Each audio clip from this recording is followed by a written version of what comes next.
So why did I move down to my Filipina wife's hometown for the past 2 years? Almost 2 years.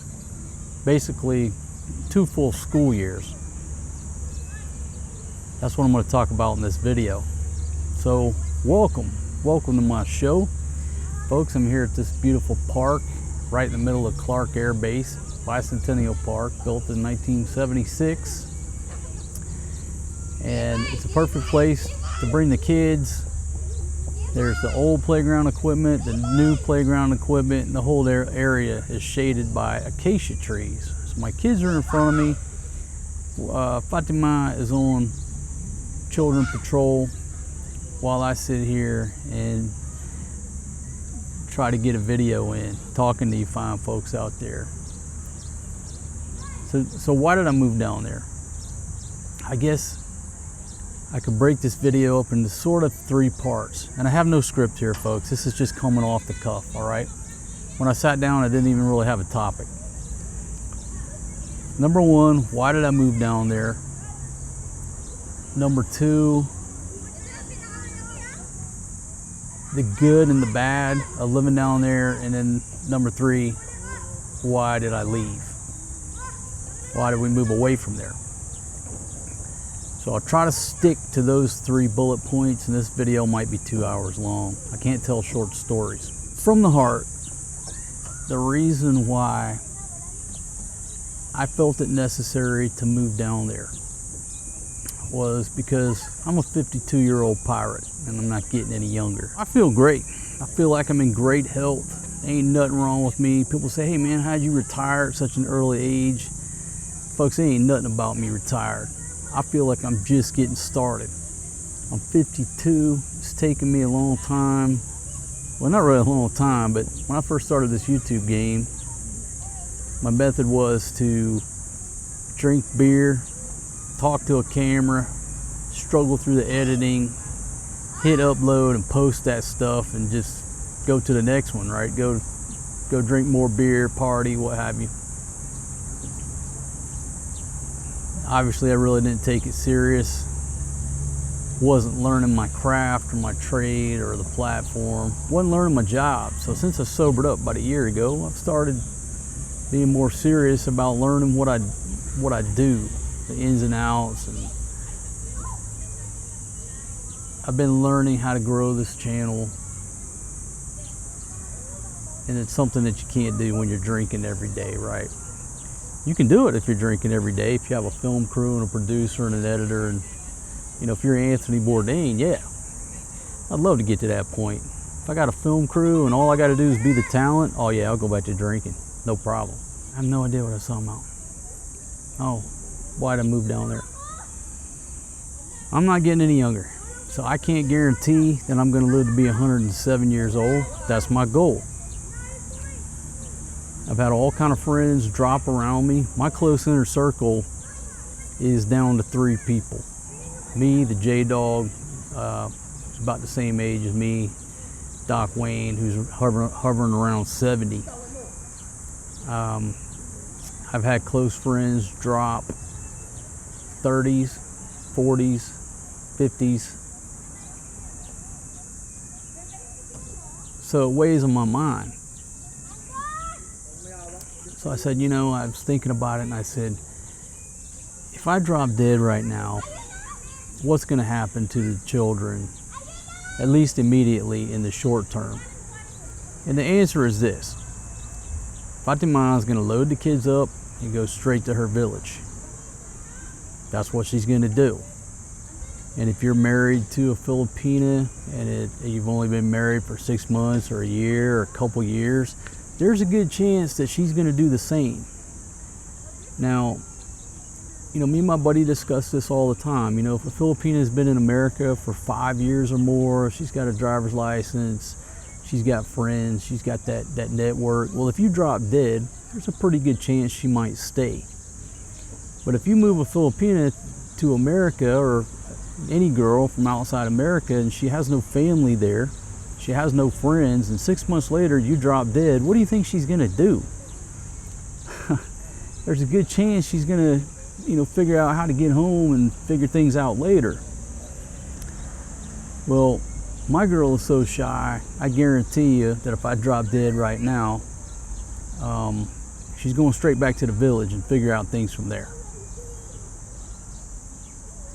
And so that weighed on me. And how it weighed on me is that I didn't want my children to be afraid. I didn't want them to be scared. Now you got to follow me here. Obviously, if I drop dead, they're going to go through that trauma and that confusion and that grieving process of where's the old single dad, right? He's not around no more. That's going to be scary in itself. But then imagine if they had never went down to Fatima's village, which is rudimentary, some people use the word primitive living compared to how we live up here in Angeles City. I just thought to myself, how scary would that be if I died and they had to go to a new place that they're not familiar with and be around people that they don't know, even though they're family, they don't know, they're not familiar with. That would be scary in itself. Staying in a village with no air conditioning, no running water. Obviously, you're going to do a little sweating during the day, a little bit of sweating at night. The CR is very rudimentary. All of that would be a total shock. And it is a total shock. It'd be a shock to you if you've never lived in a village and you don't have those village skills. It's a shock to go to her village. If you've never taken a dump in an outhouse, or at least at a campsite, you know, a campsite that doesn't have running water, then you have no idea how it is in the village. And so all of those factors, if I dropped dead, the children would have been just thrown into the unknown and they'd be scared. That was my fear. And I didn't want them to be scared if old single dad took a dirt nap unexpectedly or got hit by a jeepney or taken out by some crazed fan. You get a lot of threats in this business if you don't know that. Entertainment business, you get a lot of threats. 99% of them are BS, but 1% you got some real nutcases out there that are serious threats. Anyhow, moving right along. So I said, how do I mitigate that? How do I eliminate that? That if I die right here and they get on a plane down to the village, they don't know the way of life, they don't know the people, they don't know where they're going. My gosh, how scary would that be? You know, you see all these movies and hear all these stories where somebody's parents gets killed in a car wreck and they show up at their aunt or uncle's house or grandma's house. They don't really know. It's scary. It would be scary. And I said, I can't have that. So I don't want my kids to be afraid. If I take if I got to take a dirt nap at an early age, because I'm 52, plan on making it to 107. So I made the decision, and trust me, it weighed hard on me because I wanted to go to Baguio. I still want to go to Baguio and live for a year or two up in the mountains, beautiful place, explore. I'm not going to retire up there. A couple of reasons. Number one, I'm never going to retire, but number two, I'm not interested in going up there and buying a house and living out the rest of my days in Baguio. I'm not interested in living out the rest of my days in the Philippines. You know, life is too short, the world is too big, the world is too small, however you want to look at it. I want to explore. I want my kids to explore. But, okay, it's very easy for me to say, let's go live in Baguio for a year or two. There's nothing wrong with that. So a couple years ago, we went up to Baguio, actually found a little place. I think it was 25K at the time. It was at the place that we were staying at, little apartment in the pines, beautiful. So I was leaning towards Baguio because I know you might watch my videos and a lot of people think I'm some naive, ignorant idiot when it comes to this culture, dealing with my wife's family, the dynamics of it. It's quite the opposite, okay? I'm the subject matter expert, okay? I've already written one book about certain elements, and my next book, one of my next book, is going to be a textbook on dealing with your wife's family and culture if you choose to leave your own culture. I'm a subject matter expert, so when everybody gives me advice, I just chuckle. I appreciate your advice, but I'm the professor here. If you are sitting on a bar stool and you're a 1 week millionaire, you know nothing about this culture or Thai culture. You know nothing. If you're married to a Filipina and you got her a K-1 visa and brought her to the States and you've only been here twice, you know nothing about Filipino culture. You know about your wife because you live with her every day, but you know nothing of the culture because you don't live here. And if you do live here and live in Angeles City, you know about that much of the culture, okay? So trust me, I'm the subject matter expert in so many ways. And I don't want to turn this into a dick measuring contest, but I just wanted to let you know I knew what I was getting into. I knew exactly what I was getting into when I made the decision to move down to her hometown and to move around her family. I knew. I've already been down this road. I've been down this road in Thailand. I've been down the road multiple times here. I knew what I was getting into, my friends. So I appreciate all the advice, you know, talking to me like I'm a novice. But I got a PhD in this stuff. You know, people always talk about Pattaya or Angeles City. Oh, you're just there, it's a red light district. You know nothing. I guess, you know, until you've been through a marriage, a divorce, a funeral, a custody battle, had to testify in court before a foreign judge, rode in the back of a police truck multiple times because of a ongoing child custody dispute. Let's see, what else? Made it through a lockdown here. I could go on and on. I'm not here to measure. I just want to qualify myself when I say, trust me, I'm the subject matter expert. So I made that decision with the knowledge of how it was going to be up front. I didn't just go down there like the bumbling fool and stumble through this over the past 2 years. I knew what was about to come down. I've always preached the 2-island rule. If your wife is from Cebu, you move 2 islands away in either direction. Okay, so if she's from Cebu, you live on Luzon. If your wife is from Luzon, you live down in Cebu or General Santos City. At least 2 islands away. You can't live on the same island because her family can get on a cheap bus and show up at your door and never leave until you're the bad guy and put them out. If you live 1 island away, they could scrape up the ferry ride and get over there and do the same thing. Show up broke, hungry, and lazy with no purpose other than to come freeload off of you. 2-island rule. So, armed with that knowledge already, I had a choice. Baguio or move to my wife's hometown. The selfish person in me said, take your ass 3 hours up the road to the mountains. It's like living in East Tennessee, up in the Smoky Mountains. Drink coffee in the pines, eat good food. There's festivals.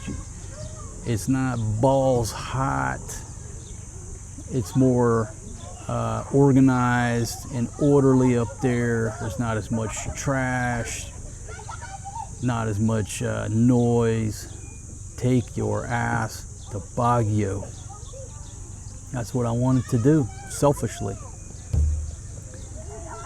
But the children's welfare obviously outweighs old single dads' wants, needs, and everything else in between. And I said, the right choice to do, move down to the village. Move down amongst her family for at least one school year. Of course, we ended up doing 2. So that the, hey buddy, hey, how are you? So that the children can learn the ways of the culture down there. They can learn the people. They can graduate village basic training so they know how to survive and live and eat and go to the CR in the village. The big thing is knowing the people. And that was my objective. That's why I didn't have a choice, because you always try to do the right thing, right? And that was a choice. That was a smart choice. And so that's why I made the decision to move down there. So let's just move forward to the end result. The end result is, now if they had to suddenly go back down there, it wouldn't be like they're going into the unknown. They're not going into the unknown. They're not going to a strange place around strange people, strange foods, strange flavors, strange CRs, strange animals. Now, if I keeled over right now and 2 days later they're back down there in the village, there's no shock to it. Instead of going somewhere unfamiliar and scary, they're going to grandma's house. Who doesn't want to go to grandma's house, not to mama's house? You see how that works? So now I don't have to worry about them being afraid if old single dad drops dead at 52. That was my main motivation for going down there and enduring, making it through the past 2 school years down there in her hometown, around her family, spending time in her village. That's why I did it. And I assure you that it wasn't because I, in my selfish personal wants, wanted to go down there. I assure you that. I already knew. I've already been down there. Already got the t-shirt, folks. It wasn't for me. It's for Maria and Forrest G. And still, mission accomplished.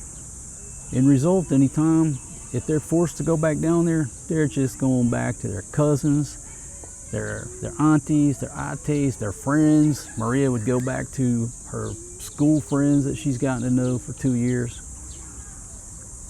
And it would be an easy recovery process for them, you know, if they lost their old man. There you go. I dropped dead, you know, chuck me in the clay, drop me off in the sea, or ship me back to Thailand, burn me up, scatter my ashes in front of the patio beer garden. Whatever you're gonna do, cheapest route. And then a day later, get on the plane, go down to the village, and continue life where they left off. And I want you to think about that, because a lot of people, let's be honest, a lot of y'all out there, you ain't interested, nor in a million years would you move to your wife's hometown or her village. You ain't interested in village life. And the other half of the people who are dreaming about moving to their wife's village off grid, you're in for a rude awakening. There's your perception of how it's going to be, and then there's this reality that will crash down on your head like dropping a ton of bricks. Mother of the Year, do you know where your daughter is? You have no idea. You didn't watch her run way over there to that slide. I did, because even though I'm talking to this camera, talking to my good friends out there, I'm always on the JLB. That's why I'm facing this way. She looking that direction, Maria just takes off over there to the slide. Old single dad, always on the JLB. So, pardon that interruption. So where was I? The reason I moved down there, I just covered it.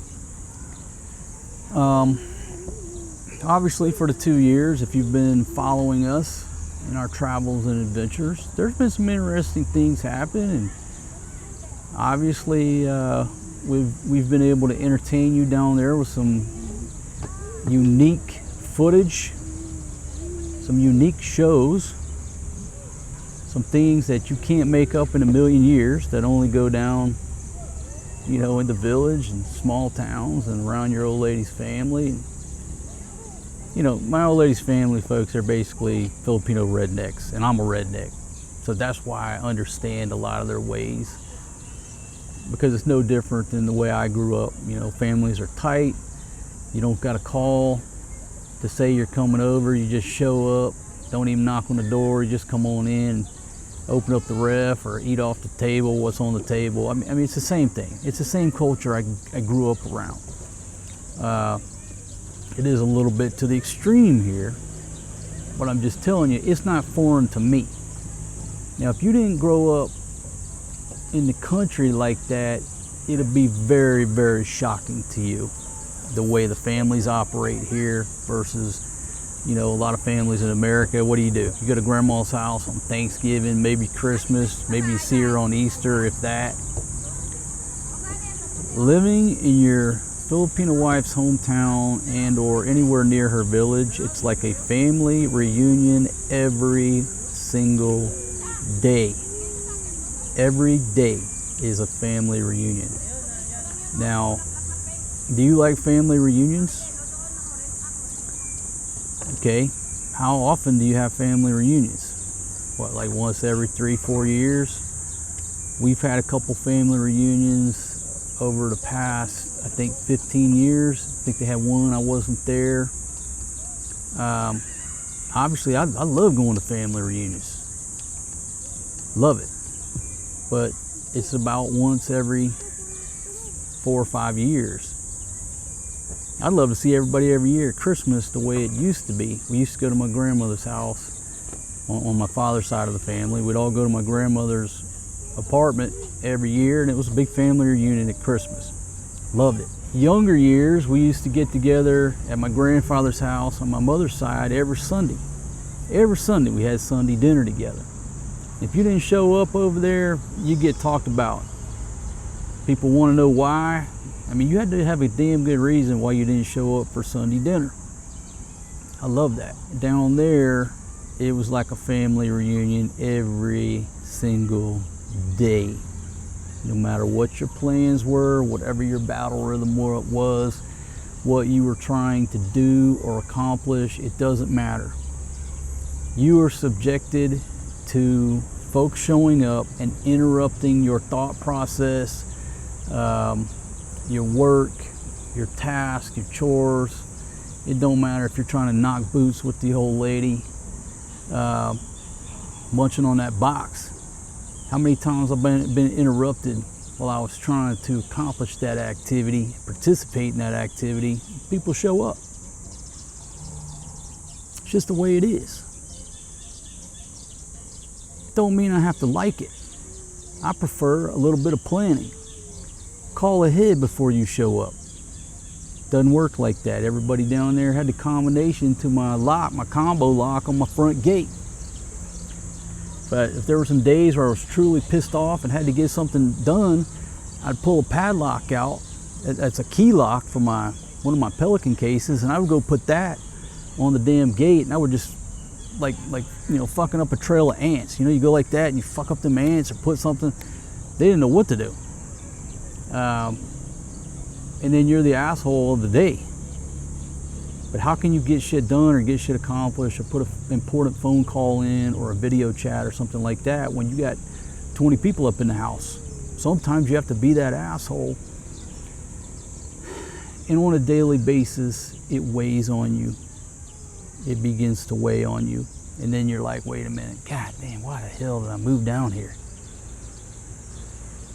Well, the reason I didn't pull chalks and bail out is because I had a mission to accomplish.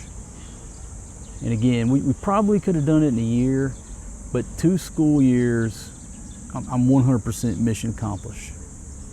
1 year, okay, they were getting the skills, learning the skills, learning how to go to the bathroom in the village and get water from the well and all that good stuff. But I'm glad I waited another year for their sake, not my mental health state.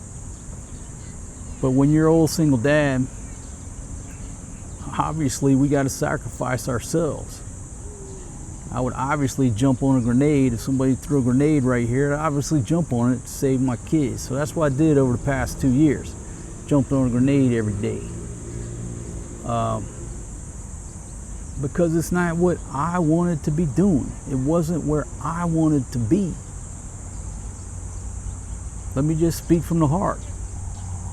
I'm not saying that everything about it was negative for me, but it wasn't where I wanted to be. So, as we were coming up to the end of the second school year, I'm not gonna lie to you, I was counting the days. I was counting the days. I mean, I was packing, I don't know, 3 months out. I don't know if y'all noticed that, but I was packing, tightening stuff up, winding up cables, breaking down tripods. I mean, I was ready to go. 100% honest. I love all her family. I love everybody down there. But it was time for this guy to get the hell out of there and move on and get back to some more tranquility. Get back to my serenity on a daily basis. Get away from all that noise, the interruptions. I don't want to say reclaim my sanity, but what I've learned is that being around your old lady's family, no matter what country you're in, this has nothing to do with the Philippines. Any in-laws I've ever had, as long as I was over there drinking, I could stay all night. Hell yeah, I go over and drink beer with my father-in-law, brother-in-law, brothers, cousins, kuyas. Don't matter if I was in, Georgia, Mississippi, Texas, Thailand, Isan, Pattaya, Angeles City, or her village. It didn't matter. Don't matter. If you're a drinker, yeah, you can sit there and drink with her family. Now you're going to buy the booze. You're always going to buy the booze. As long as you get over that little slight fact here. As long as you don't mind buying everybody's booze, you just sit over there and drink. And that's what I did. What does alcohol do? It passes the time. It steals your time. It robs you of time. So you go spend a couple days in the village and stay drunk. It's like that. You had a great time. Hey, everything's wonderful. That changes when you stop drinking. When you stop drinking, all of a sudden, all of the simplicity, again, words that many viewers have used. Man, those folks, they're primitive. People called me a caveman years ago. One viewer called me a caveman. I just laughed about it. I laughed because I was drinking a beer. It was funny. But when you sober up, living in the backwoods of Mississippi or Alabama, or living in a village with no running water, all of a sudden, it's not as interesting anymore. It's not as fun anymore. Now, when I quit drinking, I go over there, I want to cook, I want to film, I want to eat, and I'm ready to get the hell out of there. I got shit to do. I don't want to sit around here and watch a bunch of people just get drunk on kalafu. It's not productive. It's not entertaining. But if I were drinking, I'm over there doing the same shit. I stay all night. You know? See how that works? And it's also Murphy's Law. It's so quiet in this park. The audio is so perfect. But, you know, sometimes the kids get fired up. I love it. But if it's messing up the audio, hey, tough shit, you know? I'm at the playground. So where was I? Again, I don't have a script here. I could talk all day long about why it wasn't my paradise.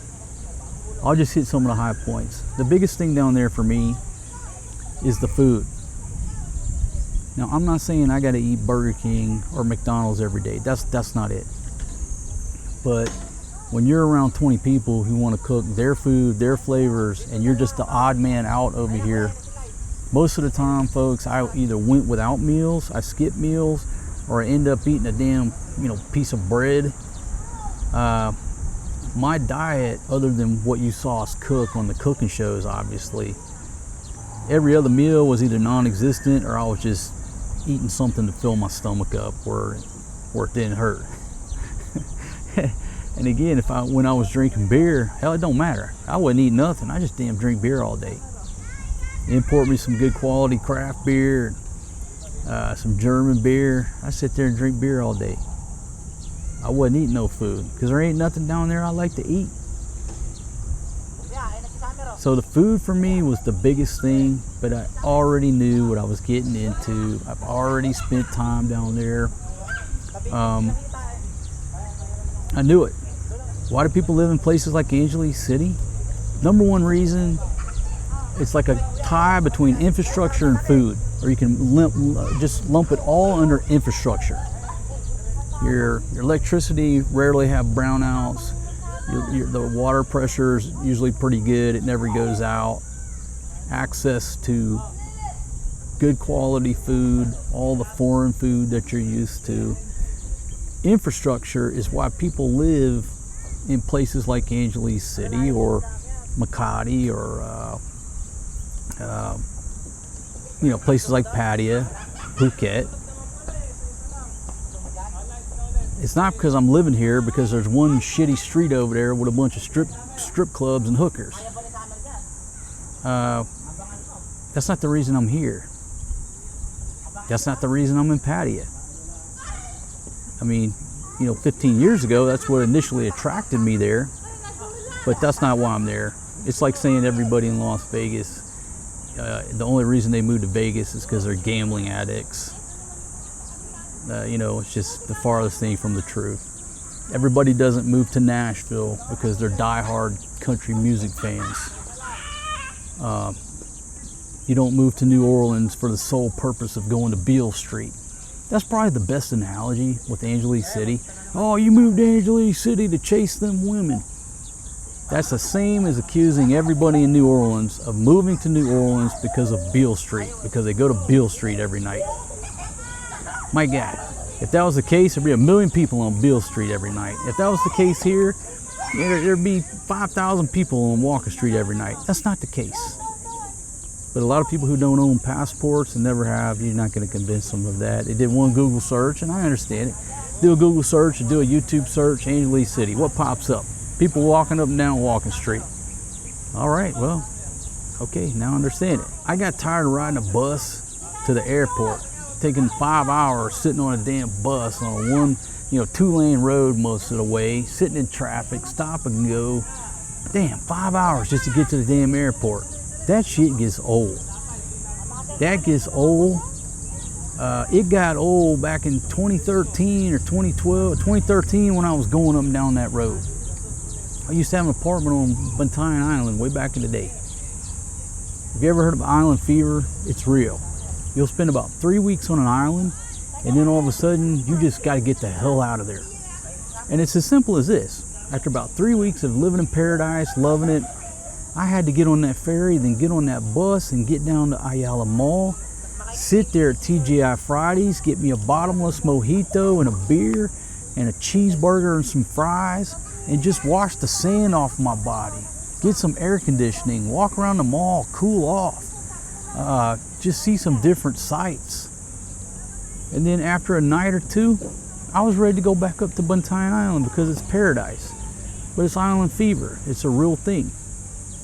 Well, where she lives down there, sits at the end of that peninsula, baby. Basically, last train stop.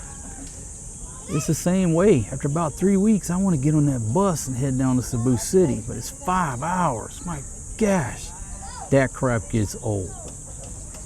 Living in Angeles City, okay, right now I'm on Clark. I'm like 10 minutes from the terminal over there. The same thing, you're over there on Walker Street, what are you, 15 minutes from the terminal. That's a commute to the airport if you do a lot of traveling. Now, if you don't want to travel and you don't plan on going nowhere, it don't matter. But my ass is sitting in an airplane seat quite frequently these days, and they have been for decades. And so to live 5 hours from an airport, you know, on the bus, it's too far. And that's one of the things that weighs on me about moving up to Baguio, because then I'd be 3 hours, you know, by van getting to the airport here. When I can just live here, it'd be 10 minutes. It's so much easier of a commute. See, so I already talked about the food. I could talk about that all day. Let's say, use the word cleanliness. Let's just say food safety procedures. For 2 years, other than the times I went home to Thailand or I went to the States, my stomach began to equal out. Folks, my stomach down there was constantly in a state of just confusion. Let's just use that word. Since I've been up here, the 2 weeks of eating at my buddy's restaurant over there, my stomach's back to normal now consistently for the first time in 2 years. My stomach was just always a mess down there. They're used to that environment. They're used to the food handling procedures. And even after being down there that long, my stomach never just got used to it. Main thing, the food, proximity to the airport, daily family reunions. And I'll be honest with you, every time somebody shows up, what you gotta do is take 1,000 pesos out of your wallet and just tear it in half or burn it, whatever, throw it on the ground, because that's how much it costs when families show up. $20 bill. Every time they show up, break a $20 bill easily. Okay, I'm from the South. It's all about hospitality. That's what pisses me off when people show up unexpectedly on a daily basis, because I'm not prepared. You know what I mean? You want to be prepared for guests.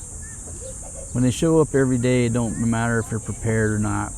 Pull out 1,000 pesos because you're going to buy everybody red horse. You're going to be out 2 or 3 red horses. It's 300 pesos right there. You got to buy them bags of chips and some snacks. Add that up to 500. After they get done with that, they want a couple bottles of kalafu. There's another 100. That's 700 easy. Everybody stays for supper. You got to go get another kilo of chicken. That's 200. And down there, say, you know, 220, 230, 240. Every time they show up, 1,000 pesos. Break a $20 bill out of your wallet that you didn't budget for the day. So if you plan on moving anywhere near your wife's family, her village, whatever, do your budget, get your spreadsheet together by all means, and then you add a line item and put $20 a day. At least 20 bucks a day additional. That is the bare bones minimum. That's just when people show up at your house. I'm not factoring in all the other things that you end up paying for. You want to know what they are? Just watch our show over the past 2 years. Okay. Am I casting stones or saying anything negative about the culture? No, I'm not. I'm a redneck. My buddy, you know, was complaining to me 20-something years ago when he was living in Tennessee in his wife's hometown. Why did he move there? We ask ourselves the same damn question. But I think the answer for him was the same way. You know, they had a baby, just made sense being around her family and grandma. But I just remember him complaining, and we laugh about it to this day. He calls me up, man, wake up, walk downstairs in my underwear, you know, and Bubba sitting at my breakfast table done ate half a box of damn cereal. Man, a box of cereal is like $7, $8. That's supposed to last a whole week for my kids. He just ate half the box of cereal. That's what he got for moving to his wife's hometown in small town Tennessee. Her nieces, nephews showed up every morning, ate breakfast there for free. And so when he's budgeting, you know, back then you could budget $20 a week. All of a sudden it, you know, creeps into $20 a damn day because everybody's eating the whole box of cereal. See how that works? And then your kids end up not getting any cereal. So again, don't think I'm picking on any culture. It's all about how rednecks operate, and if you live close to the redneck family, that's what's gonna happen. You're gonna wake up in the morning and Bubba done ate half those damn big ass box of Lucky Charms that's expensive. No different here, no different over the past 2 years, as you clearly saw in the video. Again, I knew what I was getting myself into, folks. Thanks for the advice. Thanks for the advice, but trust me, I'm the professor. I got a PhD in this. The difference between this guy and you, yeah, you, the person who is planning his retirement to come to the PI, build a house in his wife's hometown on her family's land that they probably don't really own, but you don't know that, but you'll do it anyway.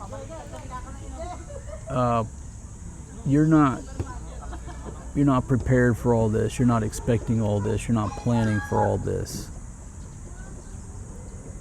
And when it goes down for you, it's a negative. It's an absolute liability. It's just taking money. You're making it rain every day. Money coming out of your pension, out of your Social Security, out of your tight budget that you budgeted for the past 5 years, dreaming about your retirement. The difference in you and me is that I got to, and I get to monetize that.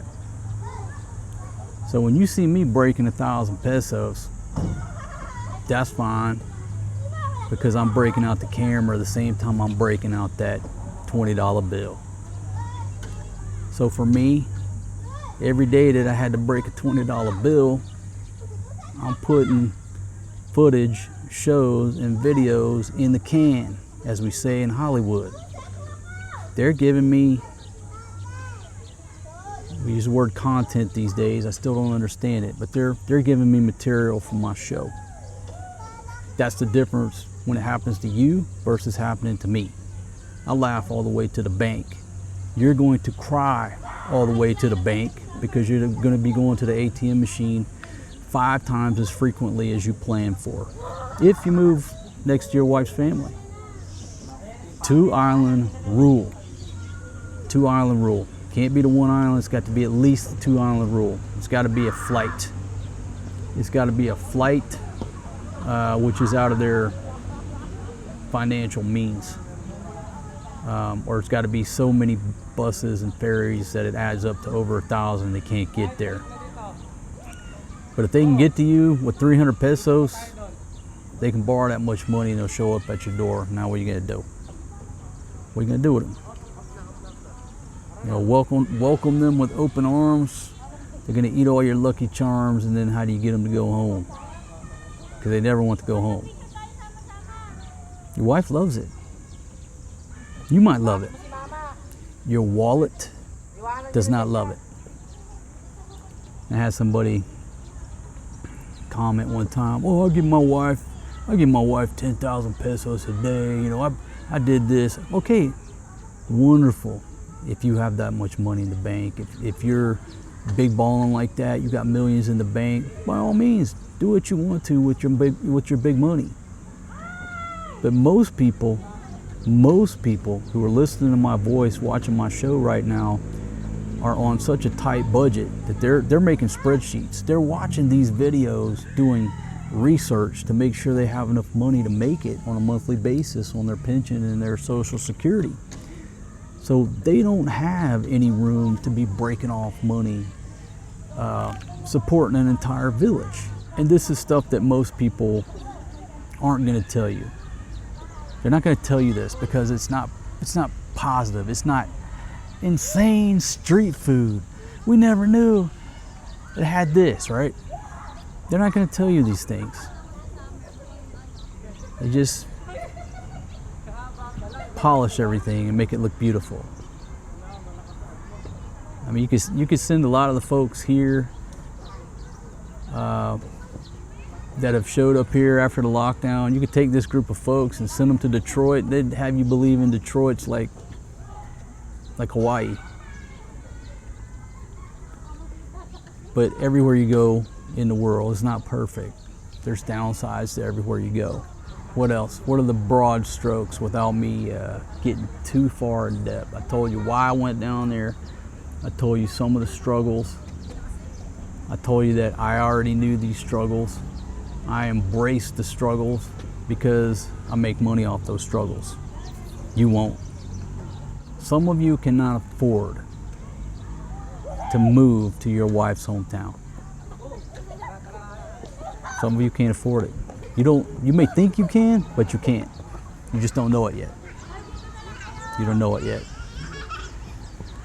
You're much better using a place like Angeles City as your base of operations. Live within your means, and every couple months you've saved up enough money, or you got enough money, a little cushion. Get on a cheap Cebu Pacific flight or a ferry and go visit her family. Show up for a couple days, buy a pig, let everybody blow it out, eat well on you, the foreign guy, buy everybody's booze, and get the hell out of there. Everybody will have nothing but positive memories of you, and you won't be broke. You see how that works? Did I make the right decision? I guess I'll close out with this. Did I make the right decision by getting the hell out of there? Well, that's very subjective. Half of you are going to say, I don't know why you took the kids out of that environment. It's such a wonderful small town. They're surrounded by family. What a great way to grow up as a child. You know, that's the way I grew up my early years. So some of you are going to disagree with me. Was it the best thing for them? That's so subjective. The schools down there, while they're wonderful, they're quaint, they're cute, what a great way to grow up as a child. But let's face reality, they focus more on things like dancing and singing and doing stuff like that versus cracking open a book and doing math problems. You don't believe me? Look at all the shows where Flo and her crews come over. I've got videos of them making videos, making music videos, making dance videos, sewing a dress, doing a fashion show, all those types of things. Have any of that crew ever come over to my crib, sit down, crack open the books, and sit there and study for 5 hours, taking notes and reading, and hey, you know, everybody's quiet? Nope, never seen them do that. So while it's wonderful, there's not enough focus on academics. And what I was concerned with was my daughter coming up here and taking an assessment test and being way behind. Luckily, that's not the case. She's already taken an assessment test. They said, hey, no problem. She's up there ahead of the game. She's good to go. But I was sweating it. I was sweating it, but Maria's an honor student already. So we'll see with the next school year. The next school year, at this school that we went to, I'll give you another difference. You know, I would go to her school or the school next door, just looking around. You know, you go there, it's chaos. Kids running everywhere, it's so noisy. Kids coming in and out of the classrooms. I'd go there and like her teacher's not even in the classroom, bless her heart. And I'm like, when's there some real learning going on? Went to the school here. It's just like the school she went to when she was in kindergarten here. Everybody's in their class, sitting at their desk. The teacher's up front teaching. There's quietness. There's order in the court. That's what she needs. So she needs some order in the court. She needs that. She needs to buckle down and start focusing on books, academics, and not just song and dance. Is it a more cruel world when you leave the small town like that? Obviously it is. Everybody down there was so sweet to Forrest G. There's no bullying. There's none of that crap. You know, there's everybody down there is sweet kids, in my opinion. Now you move up to the city. I'm not saying they're not, but obviously anywhere you go in life, if you move to a city, it's a rougher way of life. Rougher way to survive than it is being in Mayberry. So all that's subjective. For this guy's physical health and mental health, it was time for me to pop smoke the hell out of there. It was time for me to roll. And I make no bones about it. I'm telling you right here, straight up, it was time for me to get the fuck out of there. I'd had enough. Got the t-shirt, got my village basic training, fucking specialty, PhD, everything else in between. I already had them village skills, but now I got too much training. I knew how to shit in an outhouse back in the 70s. I don't need to prove on a daily basis that I can accomplish that task. The noise.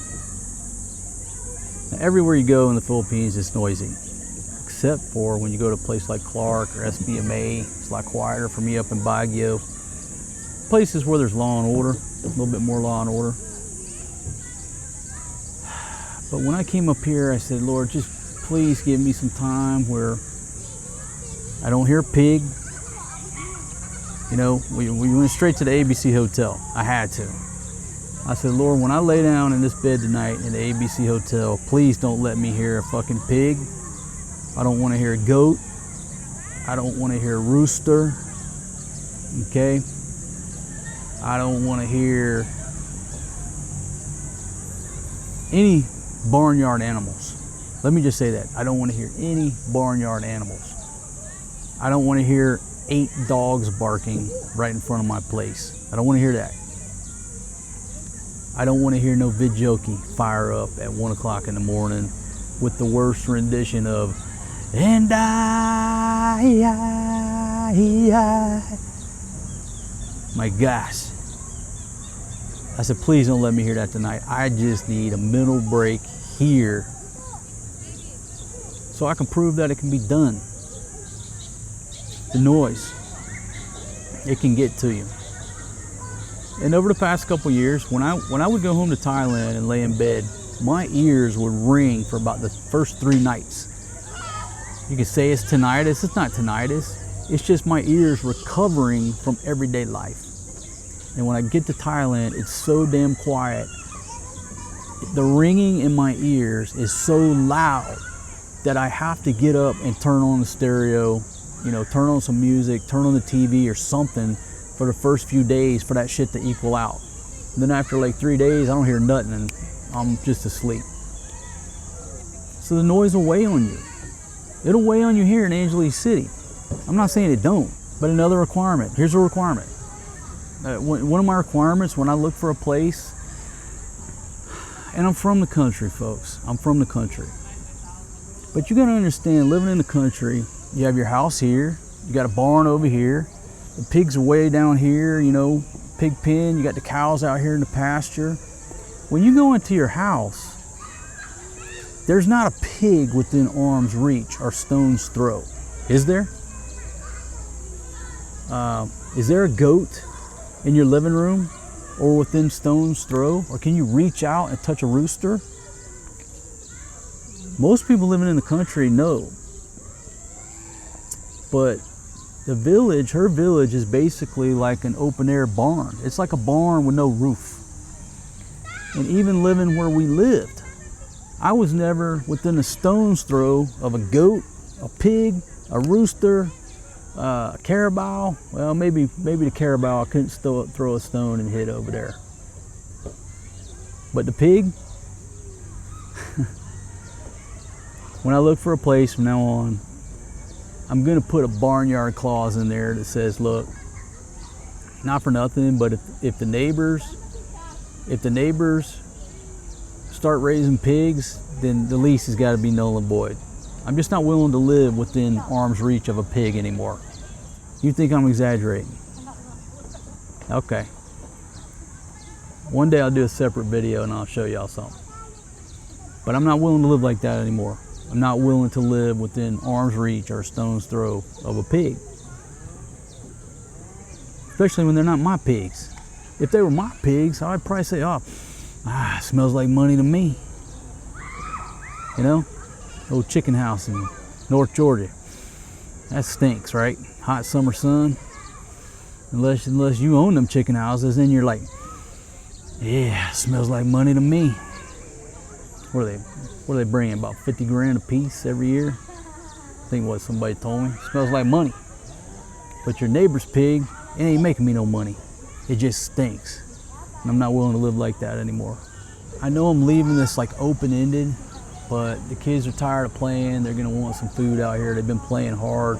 Good thing about this park, I just fire up grab. We just sit here on this big long picnic table, have a picnic, and they go back to playing.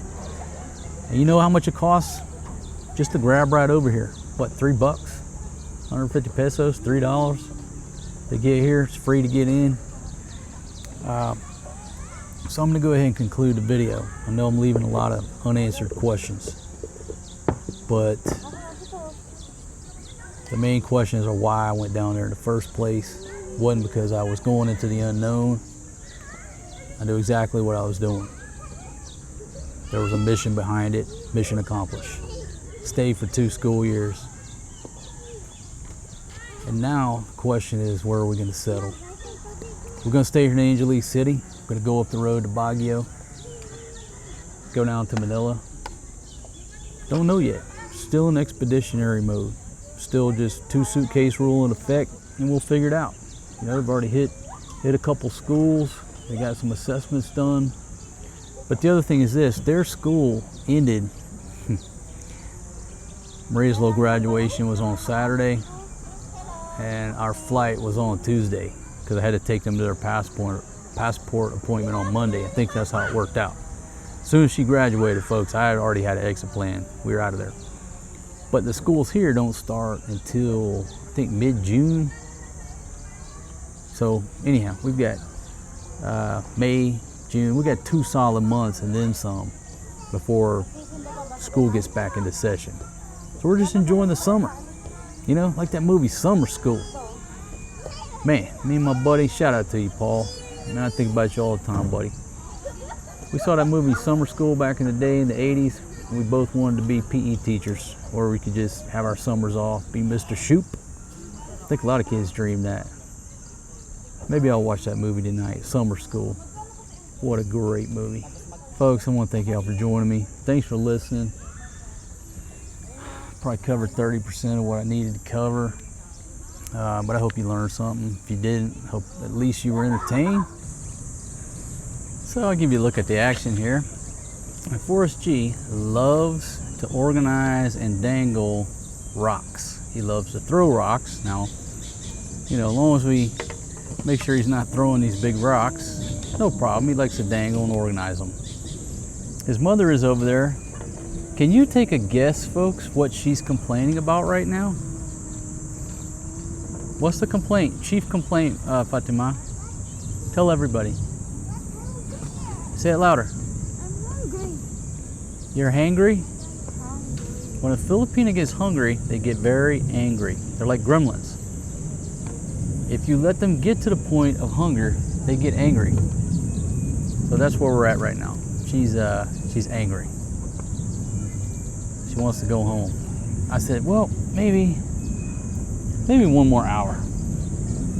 Because I'll tell you, folks, she wants me to order some food, but we have a whole ref full of vegetables that she's got to cook, right? Give him 1 more hour, baby. 1 more hour. You folks, old single dad. You know, I'm always putting the children first. They're not tired, they're having a great time. I'll sit out here another hour or two till they get ready to go.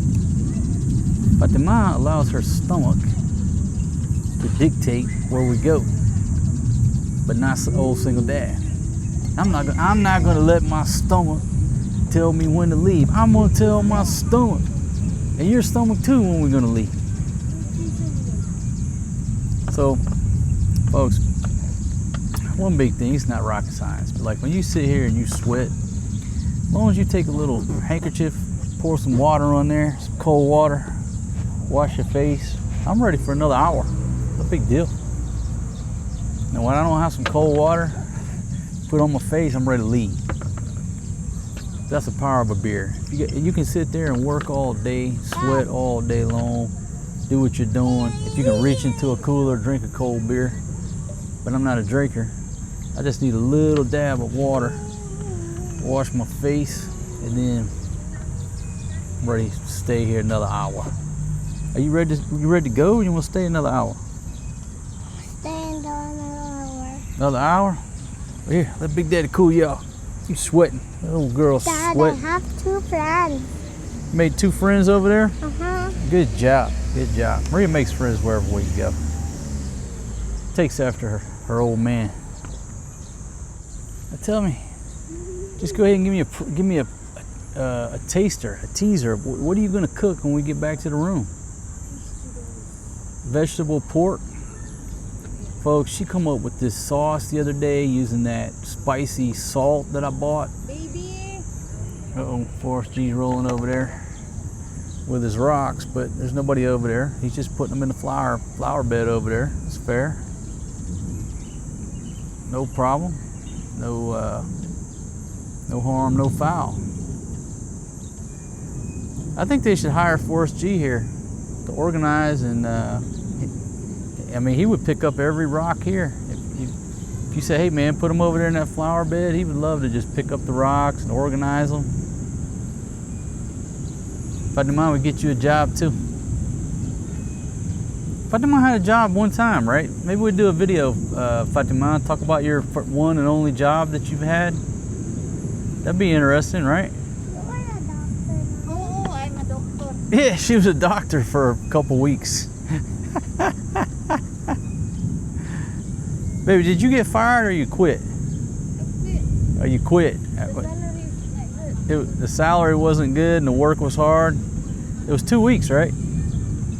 What's that Huh? noise? 1 month. You didn't make it no 1 month. Oh, I make it. You made it What's 2 that weeks. noise, Dad? That's an airplane, sweetie. I think it's just a jet or something. Yeah, it's a jet aircraft. Well, Fatima, everybody wants to know what's the name of the bar you worked at.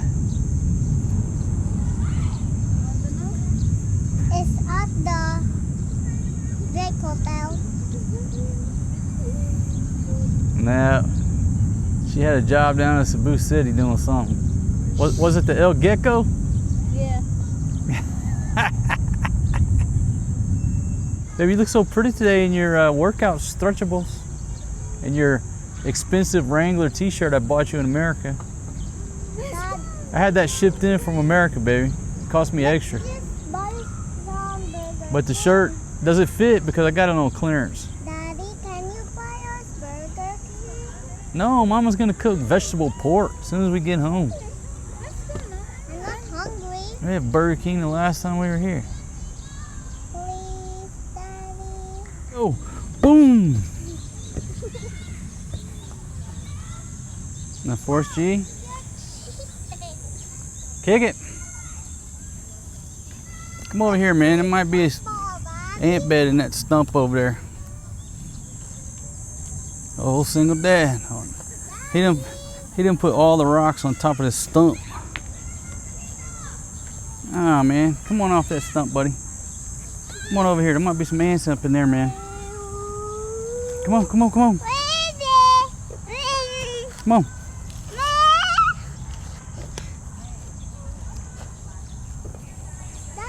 All right, you get up in the ants over there. Dad, go there. You finna be doing a disco dance. I don't think there's any ants. Dad, can I go play? He's okay. No, you can go kick. You can go get the ball. Get it. Get it, Maria, quickly. Kick it to Papa. Like that movie. He's playing fetch with my kids. Come on. Whoa. Got a little English on that one. All right, come on. Folks, again, the focus is to get the energy out of the children while they're out and about. Okay? She's ready to go. Whoa. She's ready to go, but the children aren't tired yet. So if you take them back with a 50% battery level, why'd you come out here? There you go, boom. When I bring the kids out, I want to get them down to 5% battery, where they're content with just taking a shower, you know, eating some food, taking a shower, getting under the air con, and watching Sesame Street. Being up in the condo is not a place where you want them to have 95 to even down to 20% battery level. All right, I'm gonna pretend that's a net. Go ahead and kick it. Go ahead. Go ahead. Come on. You can't get past the old single dad. Let's go. Let's go. Let's go. Shoot. Let's go. Shoot.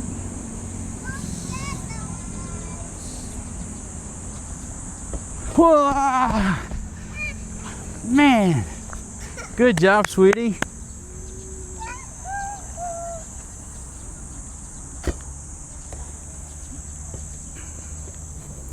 Forrest G's over here digging a hole. Hey, come here, see? Now, I told you. Should have went with my instinct.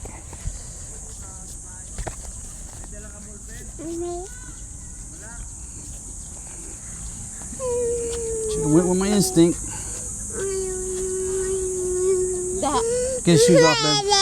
Get his shoes off. Get his shoes on. Check his back. Check his front.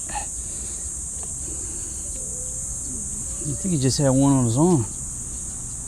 But he was doing a dance. He was doing a little bunny hop. Yep. I'll take the heat for that one. Check the crack, man. Ain't no ants in the crack. All right, get him some water, Lamar. You want that? I think they got his thumb, his arm. Might have been two. He was over there digging a hole down to China. Actually, he'd be digging a hole down to Texas, I reckon.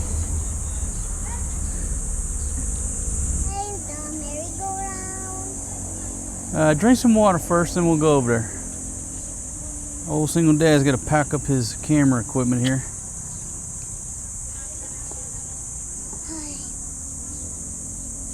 It's hot in the Philippines, guys. Forrest G's itching his injury there, ant bite. Yeah, it's hot in the Philippines for sure. But in America, it's really, really cold. Some places it's really cold.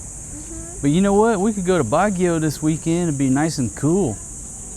Who wants to go to Baguio? Yay! So cool. Yay! When I was 4, we go to Baguio and we're going to the strawberry farm. That's right. We went and picked strawberries. I put the skirt, that's why I'm cool. Yep. Forrest G, don't go back over there, man. Forrest! Let's go to the merry-go-round, son. Yay, the merry-go-round there. All right, yeah. Take them over to the merry-go-round for a little bit. Kids are having a great time. The only one complaining is Mother of the Year because she's hungry. Baby, can you tell everybody about your rice intake, right? You've been slacking off the rice since we got here, right? It looks like you're losing weight in your face and your jaw and your neck. But baby, just do me a favor, don't lose any weight in that booty. Because I like big, then I cannot lie.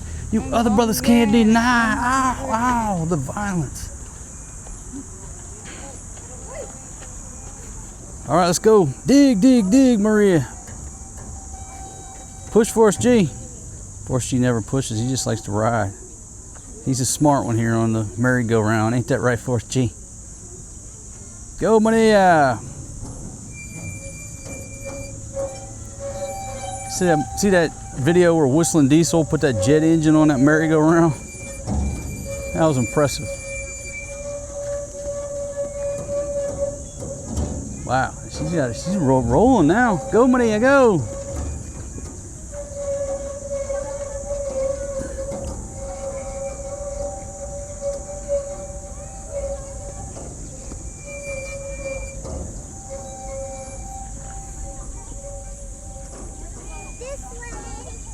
Uh-oh, going the other way for us, G. Come on, big mama, all aboard. She can't ride in the car without puking. She's scared to death of this merry-go-round. I know y'all are saying, damn, man, it's the same footage from the other day. I spent a lot of time at the playground, folks. What's the show about? It's just about my life, a slice of my life, living on the old Overstate Road. I spend a lot of time around these days. You're just getting just a smidgen of it. All right, so Maria, hey, you gotta watch out my legs. I'm gonna trip you here. You better watch out. Whoa, I told you. My goodness, my legs got to be straight out and you in front of them. Whoa, almost take out Forest G2.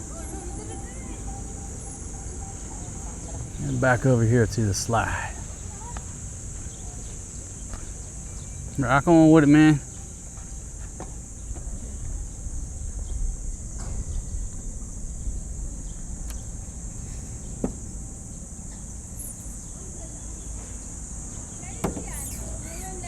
Good job, son. Hey, no pushing on top of the slide. That's how somebody breaks a leg.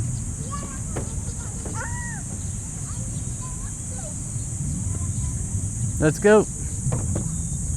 It's so hot, but I'm so proud of you, Fatima. You actually brought hats for everybody today.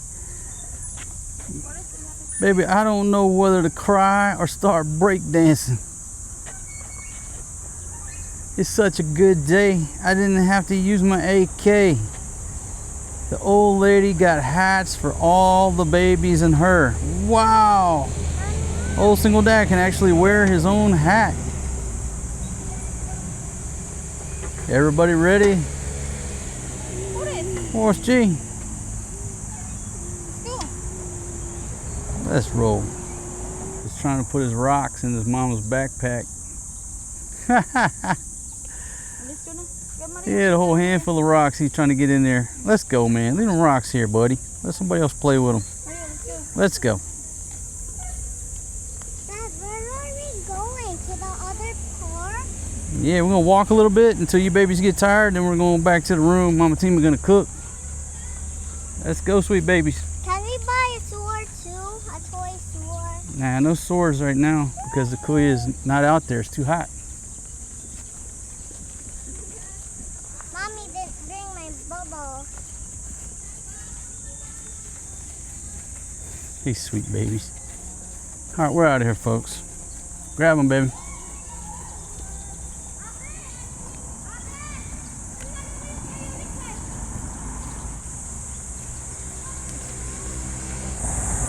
Now, folks, I don't know if you can see over in the distance, but they're cutting down that acacia tree. And at first I'm like, oh, that's sad.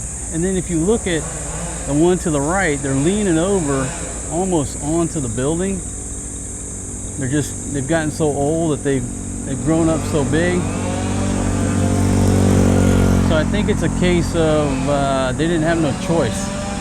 It's just too close to the building. I'm thinking that's what's going on. It could be building something, but at first I'm like, man, why y'all gotta cut that tree down? And then I'm like, oh, wait a minute. That thing's about to do the gasoline on the building over there. Something's got to give. Still sad to see old tree, beautiful tree chopped down. Look at this crew.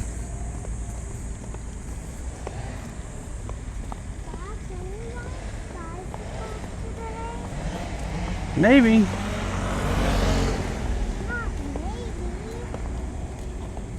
So folks, if you haven't watched any of our recent videos, you know, we're living over here on Clark, at least temporarily.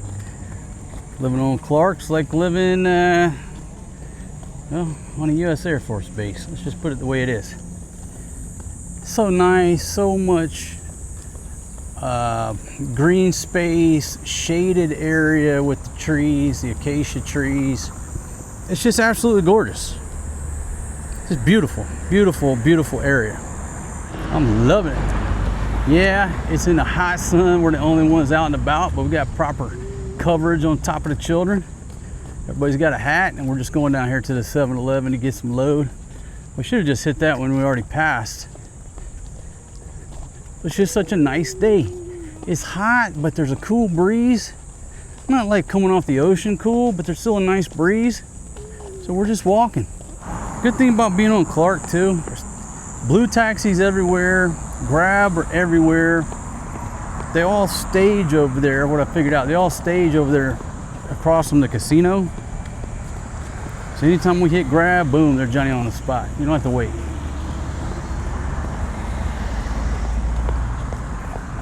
Waiting on them winners to come out of that casino. I told Fatima, I'm gonna take our rent money.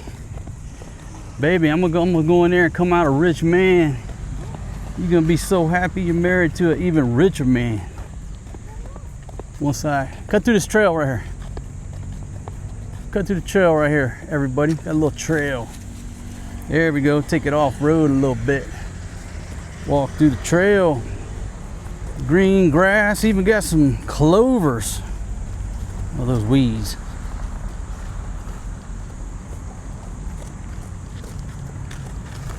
Beautiful. Now we're just dropped down 20 degrees by walking under the shade tree. What's wrong? Huh? What is? You get him a drink? Oh, yeah. Get a drink, Buddy Rowe. What you doing, man? Get a drink, buddy. Huh? Hydrate the children. Old single dad saves the day. Yet once again, saving the day, Fatima. What would you do without me, baby?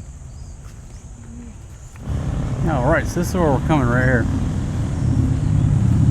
There's a 365 Dream Mart, Korean grocery. A bunch of units up top for rent if anybody wants to start a business.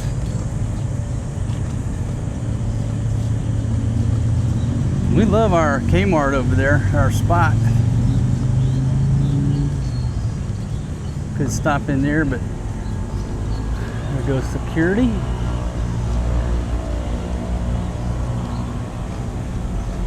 Yeah, folks, it's a totally different world being on Clark. All kind of stuff back there too.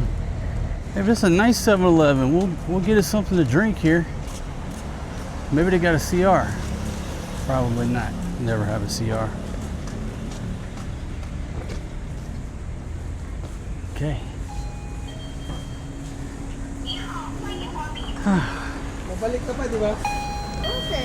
Hello. Well, then it said yeehaw. Wow, nice and cold up in here. We got this beer over there. Can you hold my hat? What? You backing me up, backing me into a corner. My gosh, what can I do here? But then my eyes, the shoe pal. She does a drive-by eyeing of the shoe pal. Good job. Did you see it? Thank you, my friend. Thank you. So it's a nice 7-Eleven. It's this nice open area out here. Of course, she had to have a bag of chips. Have chips will travel. Yeah, you get a snack after a couple hours of playing. Did you get any? Huh? Did I get I know? What? What's an I know? Oh, not yet. I was gonna let him finish the chips. The Kuya yesterday said, sent me a message right when we booked it. He said, no eating or drinks in the car. Like the Grab Nazi. Gosh, dude, chill. I haven't even got in the car yet. Yakking me already. Nice open air area. Plenty of benches to sit.